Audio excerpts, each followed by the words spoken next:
Tapos ito pa isa. Yung kapag ka uutang sa'yo, pero kapag ka bibili sa iba, hindi naman ako galit or what pero kasi parang nakakatampo lang. Alam mo yung makikita mo sa iba nagtatanong magkano, tas order sila, pero kapag ka wala silang cash, parang ako agad lagi yung naiisip nila. In short, kapag ka may pambili sila, sa iba sila order, pero kapag ka wala, ako agad yung maiisip nila. Ano ba tingin nila sa akin, be? Bombay ba? Ginawa niyo akong hulugan sa 3 gives at 2 gives wala namang problema sa akin kasi ako hindi rin naman talaga ako naniningil kasi nga diba mahiyain nga ako. Kaya kung ano lang yung sinabi nilang date, maghihintay lang ako. Minsan, sa dami kong ginagawa, nakakalimutan ko na din. Sana man lang may kusa, diba? Hindi ko na dapat ipaalala kasi ikaw naman nagsabi ng date na yun eh. Feeling ko tuloy option lang ako, yung parang ganon, ako na yung last chance nila na magkaroon sila ng cake kasi nga sa akin lang pwede utang. Wala lang, na-share ko lang. Feeling ko may makaka-relate din eh. Kayo ba, paano nyo hinahandle yung mga ganitong customers nyo? Universal naman to, hindi lang para sa mga bakers. Alam ko sa lahat ng mga may business dyan, nakaka-experience din ng mga ganitong customers. Pagkalooban pa nawa tayo ng mahabang pasensya, ano po? At sana po maintindihan din tayo ng mga customers natin na sa mga baking supplies o baking shop na binibila natin, hindi tayo nakakautang. Namumuhunan po tayo kaya hindi pwedeng matulog yung pera natin kasi ang tingsong natin ay ikot-ikot lang, ikot-ikot-ikot lang.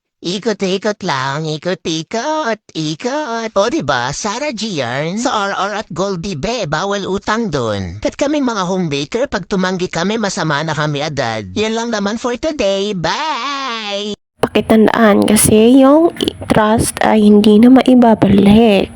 Yan lang guys ang masasabi ko for today's video. Love you all, Mama Kiss Logbook.